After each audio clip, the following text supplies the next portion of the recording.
It is a pleasure to introduce our next instructor based in Madison, Wisconsin. Nathaniel Leach serves as Portfolio Manager of LBW Wealth Management. Nathaniel grew up in Western Wisconsin and has been investing in the stock market since high school. In 2003, he attended Kalamazoo College and graduated with a BA in history. His degree encouraged him to conduct diligent research in a disciplined and efficient manner of any concept. In 2008, he enlisted in the U.S. Marine Corps. After completing active duty in 2012 with honorable character, he entered the RIA industry as a securities analyst at a local wealth management firm. He spearheaded multiple initiatives in operations, compliance, and trading as he steadily educated himself further as a value investor. Those of you in the community may recall Nathaniel's past ideas and wisdom, and I very much enjoyed meeting Nathaniel in Zurich as well. On behalf of the MOI Global membership community, a very warm welcome to you, Nathaniel. Please go ahead. Thank you, John, for that kind introduction. So my name is Nathaniel, as John said. I am a part of an independent RIA based out of Madison, Wisconsin, and I am the portfolio manager and conduct all of our in-house research services. Here are some disclosures. Please read them at your leisure. A little bit about myself. So before I begin my presentation on Liberty Sirius XM Group, I wanted to revisit my thesis on Liberty Ventures that I did at the same time last year. It's now known as GCI Liberty. I presented it at MOI's Best Ideas. In my opinion, I think that it is still cheap, if not cheaper. Just as a reminder, GCI Liberty is based on what was known as General Communications, which is a quad play cable company that covers most of Alaska, as well as Charter, be it either via charter shares that are owned by GCI Liberty, as well as Liberty Broadband Class C shares owned by GCI Liberty. In total, they own 7% of Charter on a see-through basis. It has decreased approximately 30% since last year this time due to the general market downturn, as well as the markets, the novelty wearing off due to multiple bid speculation from Verizon, Sprint, and other suitors. I think that it is an even better idea today, and I think that it warrants a very hefty position in one's portfolio. In fact, it's one of our biggest positions between not only GCI Liberty as well as Liberty Broadband combined, is one of our biggest positions today. So moving on, today we're going to be speaking about Liberty Sirius XM Group. It's a Liberty Media Corporation tracker stock. So why are we looking at this? This is a play on Sirius XM, Pandora, and then perhaps a little bit on iHeartMedia. This is a sum of the parts play. What we're looking at today is what I term the collective economics of Liberty Sirius, which is its focus on companies with predictable revenue streams and cash flows, relatively low capex maintenance requirements, high fixed costs, low variable costs, and a focus on live. And by live, that is what Liberty Management terms as what they use to term for companies that deal in the live entertainment business. So we're going to go over a few of these things here today, as well as right now with regards to Liberty Sirius XM Group. We have Dr. John Malone, famous for creating wonderful returns at Telecommunications Inc., as well as through all the Liberty Company entities. His chief lieutenant in U.S.-based Liberty companies, Greg Maffei, You have Liberty Media Corporation, and then you have the subsequent trackers today, which are comprised of Liberty Sirius, Liberty Braves, and Formula One Group. I did my presentation actually on wide moats in 2018 on Formula One, if you care to learn more about it. The business segments within Liberty Sirius consist of Sirius XM, Pandora, iHeartMedia, small piece there for the iHeart, which it comprises of debt that Liberty Sirius owns of iHeartMedia. Pandora is as a result of the merger that is hopefully going to be achieved in 2019 that was announced late in 2018. Right now, Sirius XM owns directly $480 million worth of preferred stocks, which should in theory convert to approximately 19% of Pandora if it was to be converted, but as a part of the merger deal, that is no longer a part of the deal. Attributes for Liberty Sirius XM, you have the Liberty Playbook, which is the investing in companies that are free cash flow generators, and then in turn using that free cash flow to attain leverage, and then utilize that leverage and high free cash flow to then buy back stock, drive shareholder returns. You have financial engineering, engineering experience, and by that I mean, notwithstanding the fact that John Malone is an engineer by trade, but I mean also the structuring of these financial deals that are very complex, with entities within entities. They have decades of experience in this, and they have wielded it to achieve those shareholder returns that we all love so well. Excellent management, capital allocation skill sets. The opportunities within Liberty Sirius XM in particular is the realization of value, which I will go through in depth later on. Some of the risks that are pertinent to Liberty Sirius itself, we'll get more into Sirius XM, Pandora a little bit more later on. John Malone dies. There's no succession plan in place, although from what I've read, John Malone has stated specifically that with most of his management, he has deals with them that they will buy his voting shares in the event of his death or disability. With regards to Sirius XM, Sirius satellite radio was started in 1990. XM was 2 years later, and then it was spun out of its umbrella company in 1999.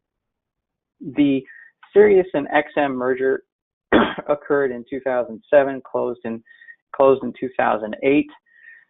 The way that Liberty Sirius or Liberty Media Corporation got involved in its predecessor company, it came into the picture in February 2009, where it came in a week before Sirius XM was required to pay a debt payment, and they didn't have the cash to do so. So Greg Maffei came in and basically held their feet to the fire, supposedly, and came up with a deal whereby they lent $580 million and in return received convertible preferred stock that allowed Liberty to attain 40% ownership of Sirius XM. And as a result, today, they now have about 72.7% ownership. And after the merger with Pandora, should it go through, they'll have approximately 66.5%. Later on in some of the charts in this presentation, you'll see that I've used 71.2% ownership. That's to be on the conservative side, because that's from Q3 2018 10Q. The 72.7% is actually from a filing on December 20th, where it specifically stated that Liberty Sirius had a 72.7% ownership. I'm just erring on the side of conservatism in my calculations as a result. Jim Meyer, he was hired in 2004 to Sirius XM as their president of operations and sales. He became CEO in 2012. He's done a fantastic job delivering shareholder return. Couldn't do a better job. There is some issues with incentives and his employment agreement. He doesn't like to make employment agreements for long periods of time. He typically rolls it over year. He likes to maintain that flexibility. So there is some disadvantage that might come into play with that to Liberty Sirius shareholders. There's also an issue with his incentives in stock. He owns, on a see-through basis, if all options were exercised, he owns 134 million in stock. And as of today, in reality, he only truly owns approximately, I think it's 50 million plus in outright stock that he owns, which is not true. Excuse me, I'm sorry, it's 2.8 million shares versus 23.5 million shares outright. Do the math on that. It comes out to more like a little bit less than $20 million that he owns outright. Excuse me. Moving on to the next slide. These are the business segments of Sirius. So Sirius comprises subscription-based services, advertising, and other revenues. So the subscription is all of those categories right there that includes music, sports, entertainment, a lot of proprietary content that they're able to deliver to their users. Advertising, they do so on select non-music channels. Other revenues, this is quite an interesting segment actually, because SiriusXM has such a wonderful business model where they are able to pass on the royalty fees that they have to pay to the CRB, that they can charge their customers that royalty rate that they have to pay as a percentage of their revenues to the CRB. And that really speaks to the pricing power of SiriusXM. So that comprises that other revenue piece. In addition, the connected vehicle services, one could liken that to General Motors OnStar service. It can be a potentially huge cash cow in the future, but as of today, it is relatively small relative to SiriusXM's subscription-based business. They also own a 70% economic interest, 33% voting interest in SiriusXM Canada. They receive fees under a services agreement from SXM Canada that they consolidate into their own income statement. And then they have their ancillary revenues, which include their weather, traffic, and data services. And as of the end of the third quarter in 2018, approximately 8.4 million vehicles have access to their traffic data services. Some metrics to pay attention to are listed here. We're going to go in more depth with some of these in the next slide. This is said chart. Some of these items that you want to pay attention to are self-pay subscribers. You want to generally see that increasing over time. It doesn't have to grow astronomically, but a steady increase or staying stationary is good. That's what you want to see. Daily weighted average number of subscribers, same thing. You want to see that gradually growing over time. I should go back and say that those self-pay subscribers are important because you have to differentiate between the self-pay and the paid promotional subscribers, because the paid promotional subscribers are the ones who are basically not having to pay anything, whereas the self-pay are. So the self-pay is the number that you want to see increasing over time. Paid promotional is good to see increasing as well, because that means that a bigger number, that means that there's a bigger penetration for seeing SiriusXM's radios in new cars as every year. That's what that's representing. self-pay churn, you want to see it, you want to lower the better. You want to see it gradually decreasing or staying static with time. New vehicle consumer conversion rate, it's 39% is decent. Obviously, it's fallen in the past decade, but it is not critical at that rate that it's losing money or anything like that. That just reflects 39% of those paid promotional subscribers are in turn they're achieving that penetration rate to get more and more, to add more to the self-pay subscribers. ARPU, average revenue per user, that's on a monthly basis. That's how much SiriusXM is pulling in from their customers, growing over the last decade, which is great. Adjusted EBITDA and free cash flow generation, as you can see, those have just been on steroids in the past 10 years, doing a great job increasing that. Absolute growth, free cash flow growth, and per share diluted growth over the last 10 years has been plus 20%. Absolute for the last 5 years has been 6.7%, and then on a per share basis has been 12.1% growth. What you really want to pay attention to that's not also on here, though, you also want to pay attention to the penetration rate. So to give you some perspective, as of Q3 2018, there are 113 million U.S. vehicles that have SiriusXM radios installed in them. That's about 43% of all U.S. vehicles, new and used. The goal for SiriusXM is for that 43% to go up to what the new car penetration rate is, which is 80% over time. That is their goal. So imagine having an 80% penetration, that is 80% of all cars having SiriusXM radios installed in them. That increases the pool drastically for SiriusXM to attain more and more self-pay subscribers. Some other attributes of SiriusXM: contracted revenue streams and cost structure. These are what Liberty companies typically resemble. They have high fixed, low variable cost structures, which in turn lead to widening margins. You in turn then see free cash flow to adjusted EBITDA conversion of anywhere from 74 to 80%.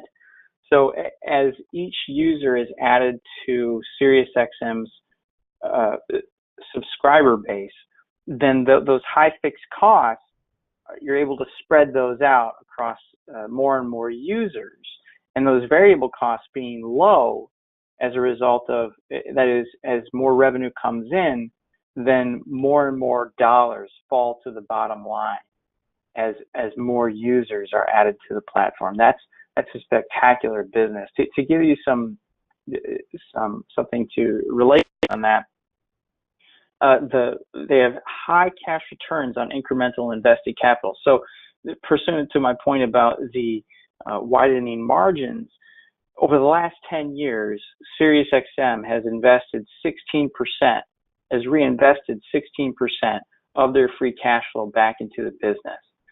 As a result of that 16% investment, they have achieved 125% growth in their free cash flow over the same time period. That's exceptional. Just incredible.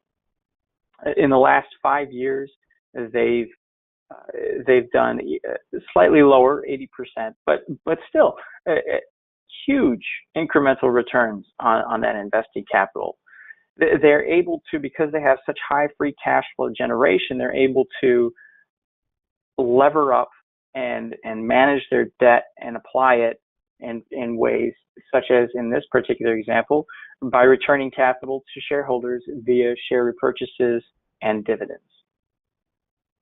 So some risks pertinent to SiriusXM consist of, as a general market, you have what happens if new cars and the number of used cars sold decreases, then that decreases the pool that SiriusXM can potentially add new subscribers from. General competition consists of AM, FM, internet radio, in-dash infotainment such as Apple CarPlay, Android Auto, direct broadcast satellite and cable audio that consists of cable companies like Charter offering music as a part of their television cable service, but that's constrained within fixed locations, i.e. the home. Other digital media, there's always something new happening, coming down the pipeline. That's just evolution at work. Traffic services could be affixed or integrated within the dashboard, Google Maps, Waze. Connected vehicle services, I mentioned General Motors OnStar. Verizon has Verizon Telematics. Other OEMs have other offerings. I believe Mercedes-Benz, BMW have such offerings that they give to their car owners. SiriusXM specific, the CRB, the Copyright Royalty Board, in December of 17 announced that they were increasing their royalties from 11% to 15.5%. And there would be no gradual increase as it had been in the last 8-9 years. And this is 15.5% of gross revenues. So immediately on January 1, 2018, you saw an increase that SiriusXM was unable to immediately pass to their subscribers. They are only now going to be initiating that increase starting in the beginning of this year, and they're going to increase their revenues and they're going to charge their customers that increased royalty rate. That could be a potential thorn in their side for a few years as that goes through the courts. It will let's just say for conservative purposes that it does stay the same with regards to our valuation, just to be on the safe side. It will then increase after December 31st, 2022. It'll increase according to how much the CPI increases on a per year basis. Revenue share, that references what SiriusXM shares with the OEMs as a part of their deals that they make. So if some OEM like General Motors or Toyota doesn't like SiriusXM's terms in future contracts, they could always cancel them. The likelihood of that is fairly low, I think, because SiriusXM has such a good position in the market today. If it were to occur, that would of course mean that the penetration percentage would decrease and would be potentially hurtful to the company's earnings. Next up, we have iHeartMedia. So iHeartMedia, Liberty Sirius owns $660 million principal of debt, which would work out to approximately 4 to 5% post-bankruptcy. The business segment that Liberty Sirius is interested in is the iHeartMedia portion, not the billboard piece, that Clear Channel Outdoors. They would probably try to spin that out if a deal were to go through. Back in earlier this year, Liberty Sirius, in conjunction with SiriusXM, did try and make a deal for 40% of iHeartMedia approximately, and it was rejected by creditors. They want iHeart because there are a number of synergies to be had. There's advantages to both Sirius as well as Pandora. iHeart has a 90% domestic reach, the largest U.S. radio network. iHeart's sales force is quite large. Compare that with Pandora's or SiriusXM's sales force, you would get a very potent force for all of their ad business. iHeart and Pandora, you would have alternatives to having to pay for SiriusXM's subscription service. It would put FM radio potentially into Sirius XM's 360L offering within the car dashboard that people see today in new cars. So there's a number of possibilities to be had with iHeart in the mix. As of right now, negotiations seem to have stalled, but with Malone and Maffei, you never truly know. So for the Pandora transaction, 1.44 shares of SiriusXM was offered for every one Pandora share. And at the date of the announcement of this deal on September 23rd, 2018, it was made to equal $10 per Pandora share based on SiriusXM's price that day. That price has since fallen to the equivalent of $8.09 per Pandora share.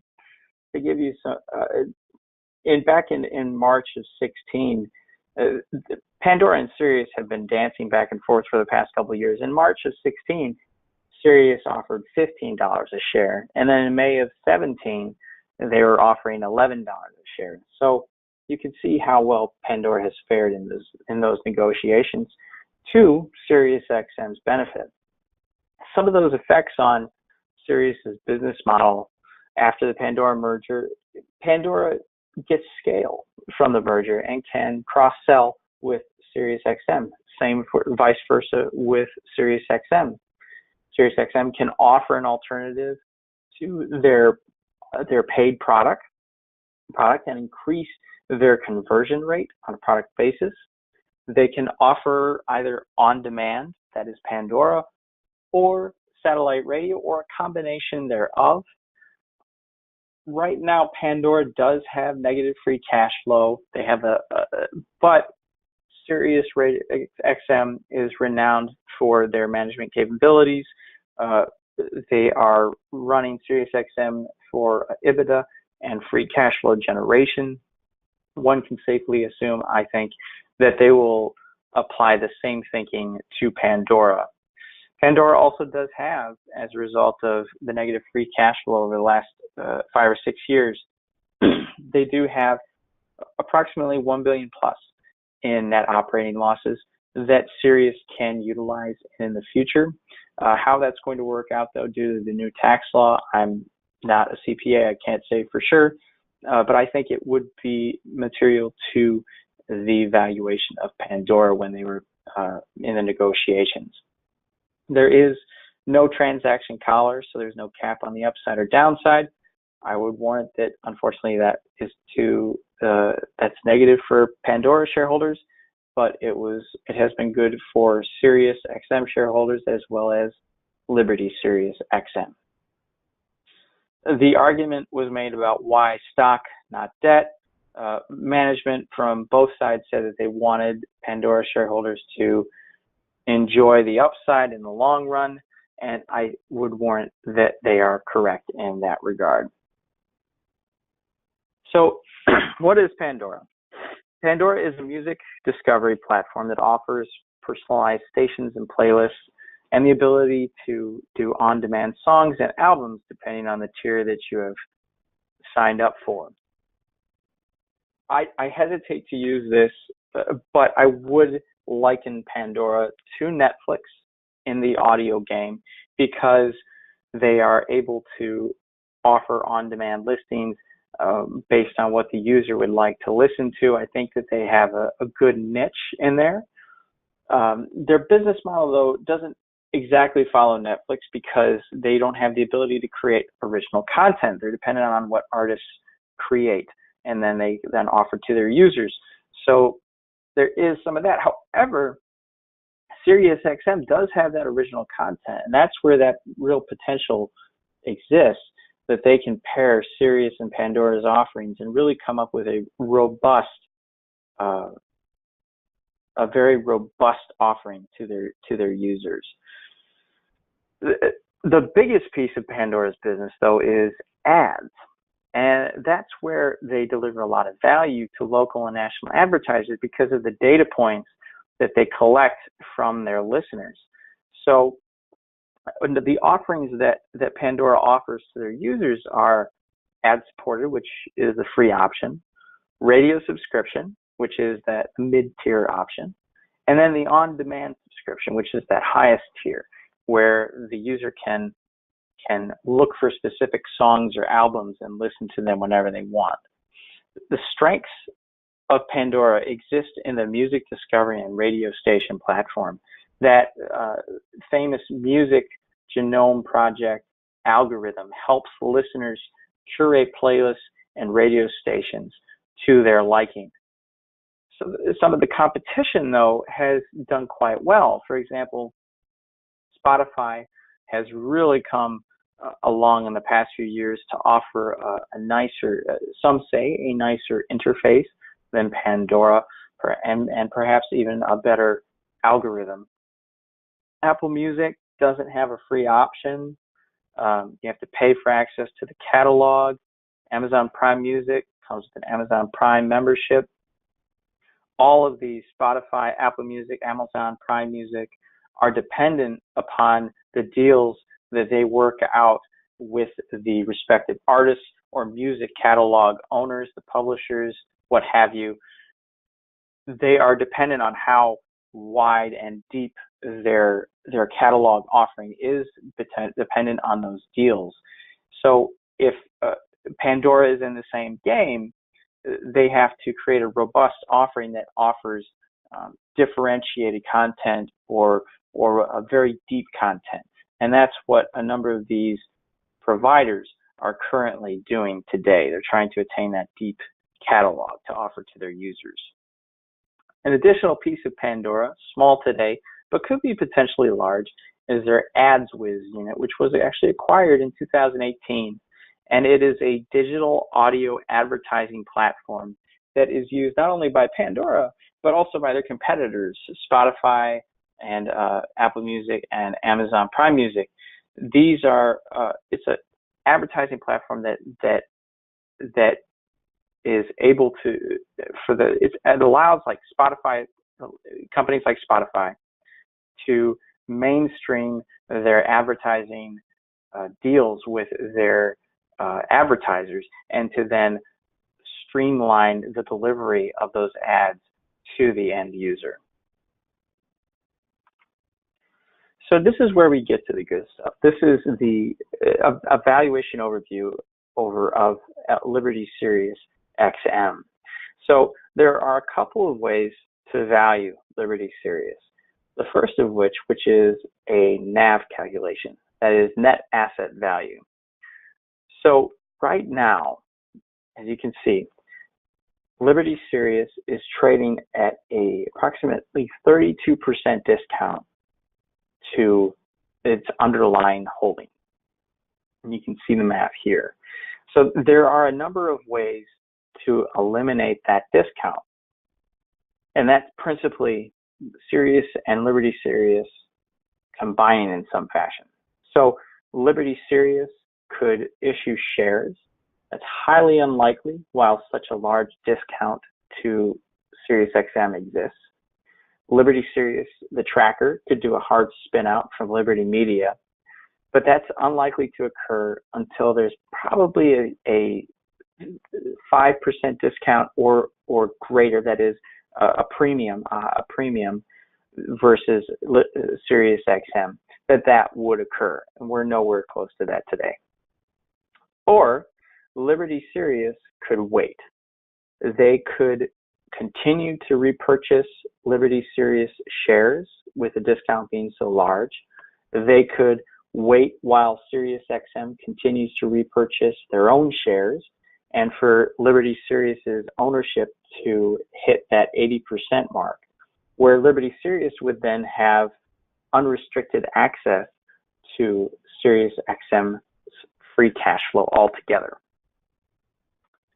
But in my opinion, this is a good way it's a decent way of valuing it, but I think it's more important to do so through a look-through method of market capitalization divided by free cash flow. That is where where you can truly see how cheap Liberty Sirius is versus its underlying holdings.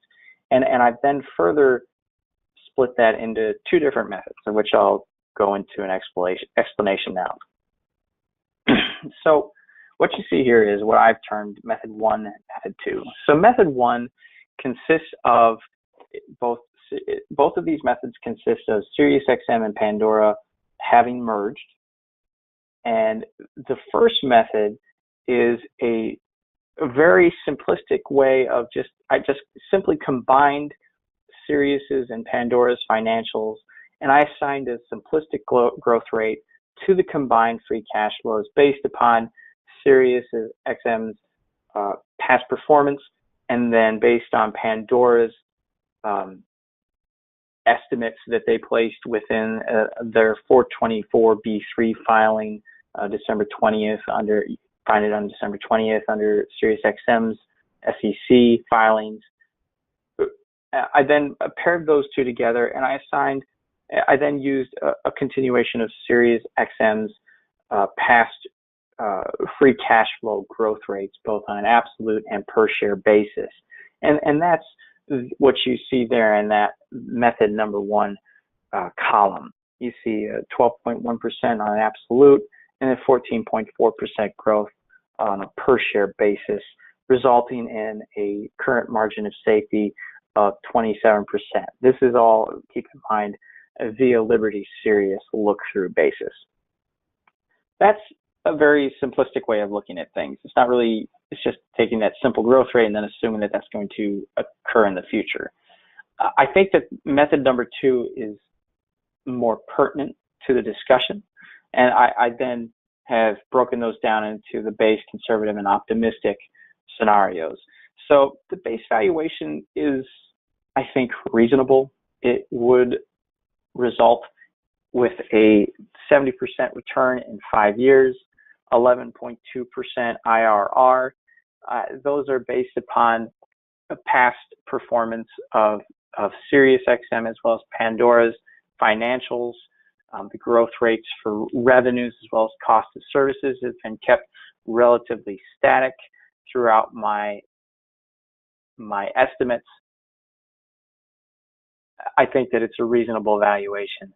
The conservative valuation, I really went super conservative. I assumed that revenues would not grow barely, maybe 3.9% combined.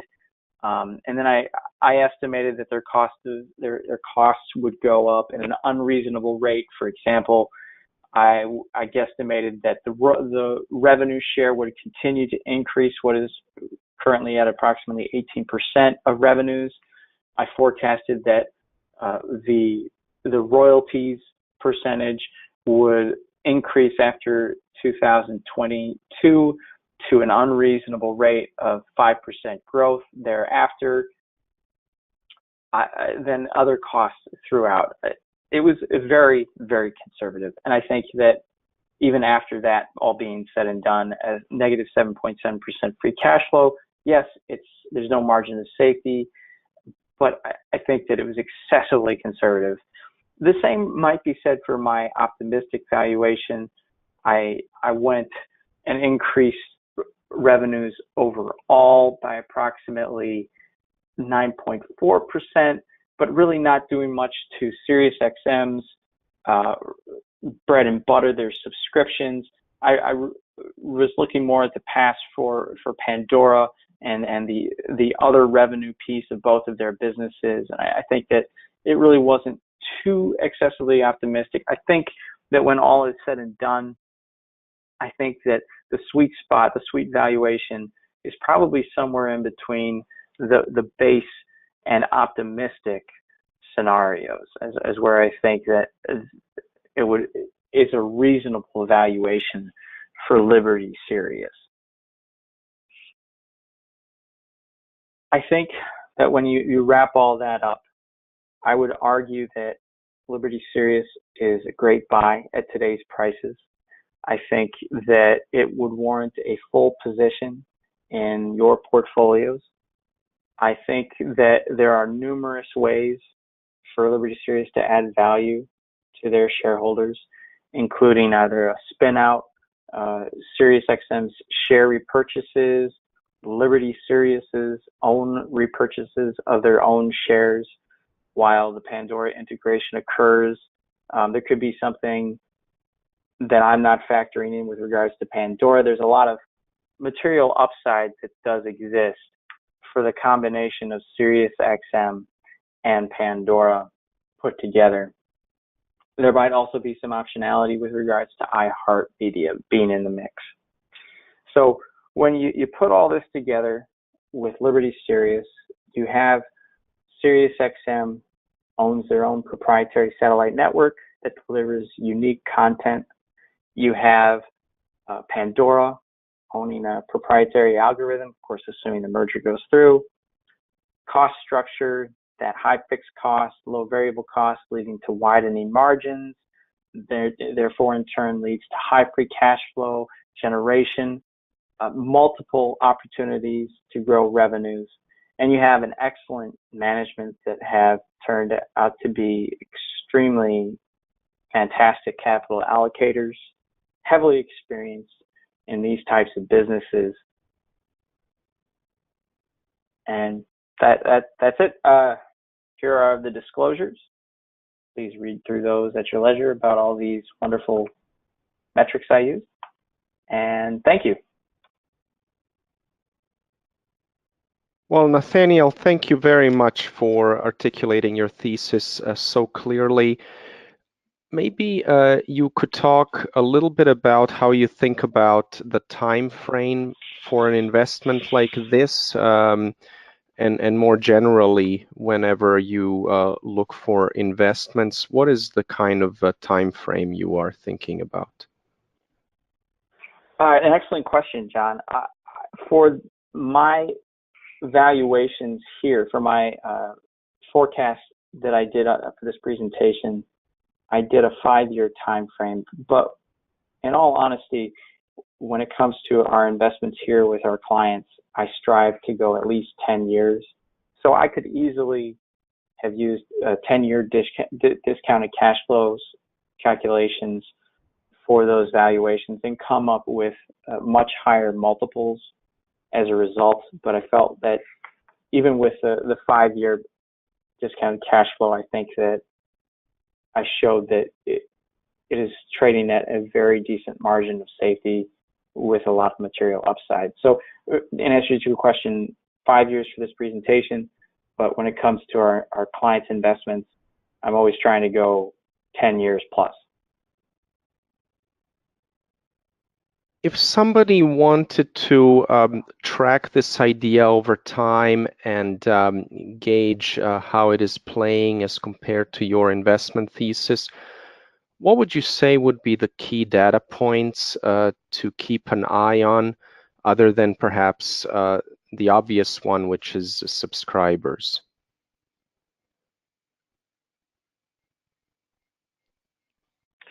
Well, you're right. Subscribers is the biggest one. I think, though, that some other key points to pay attention to when I alluded to in the, let me bring it up here, the risks category, is that revenue share and royalties percentage, that category there is the one to watch to make sure that that doesn't grow too much as a percentage of revenues. You also want to pay attention to the net additions. So the net additions is that it adds to the self-pay subscribers, so to that subscribers point. But you also want to make sure that the ARPU is steadily increasing, if not staying the same, because what that means is that that fixed cost, that pricing power is slowly expanding with time, and that's the key for a pricing power model such as this. Also, the self-pay, the monthly churn, you also want to keep an eye on that. And then probably the biggest one, actually, now that I think about it, is that conversion rate. Even though it's been decreasing the last 10 years or so, seeing that over time and then comparing it to the number of cars sold, both new and used, every year, those will be key metrics to pay attention to in the future.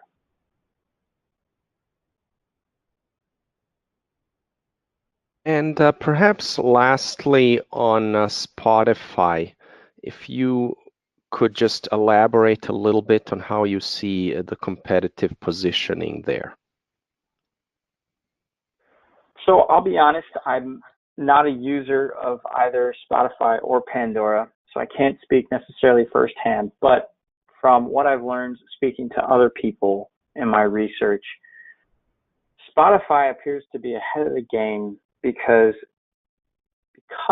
of what appears to be Pandora's missteps in the last couple of years, where Pandora's management at the time put a lot of emphasis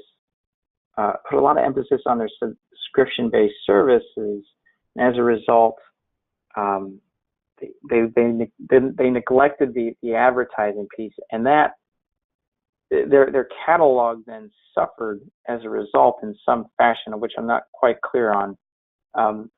But that catalog offering to their users was not as strong as what Spotify brought to the table in the past couple of years. And then I also understand that Spotify's discovery platform has started to get up there along with Pandora's, where people wake up every morning or wake up every week and they get like a Monday, they get a Discovery Monday playlist where they can listen to new songs for free. And Pandora doesn't, that kind of customer interaction with their customers is not as good as Spotify's has been in the past couple of years. Terrific. Nathaniel, I'll leave it there. I would just encourage our viewers to feel free to follow up with you with their own thoughts and questions. Once again, thank you very much for taking the time to be with us and to share your research with our community. Thank you very much for having me, John. I appreciate it. Goodbye for now.